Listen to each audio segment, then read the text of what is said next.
શિયાળામાં થતા ઇન્ફેક્શન્સની. તો યસ, શિયાળો આમ ઓવરઓલ હેલ્ધી સિઝન હોવા છતાં એવા અમુક રોગો છે કે જે શિયાળામાં ડેફિનેટલી વધારે થ્રાઇવ કરે છે. અમુક વાયરસીસ એવા હોતા હોય છે કે જે શિયાળામાં ડેફિનેટલી ઝડપથી પ્રસારિત થતા હોય છે. તો એવા વાયરસીસ કયા છે? તો સૌથી પહેલો તો common flu, seasonal flu, influenza જેને બીજી ભાષામાં કહેવાય, એ ઇન્ફ્લુએન્ઝાની અંદર કોમન સિઝનલ ઇન્ફ્લુએન્ઝાની સાથે સાથે H1N1 નામનો ઘાતક ઇન્ફ્લુએન્ઝા પણ ઇન્ક્લુડેડ છે, જેને આપણે સ્વાઇન ફ્લૂના નામથી પણ ઓળખીએ છીએ.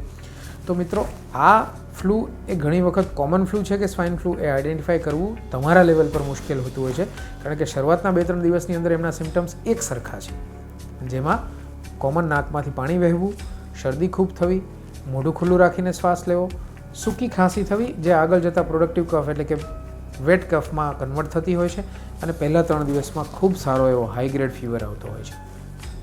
જો તમને આ ફ્લૂ જેવા લક્ષણો દેખાય કે જે તમારા બાળકને રૂટીનમાં નથી દેખાતા હોતા, એના કરતાં સિવિયર છે, તો જરૂરથી આપના બાળકોના ડૉક્ટરનો કોન્ટેક્ટ કરવો જોઈએ.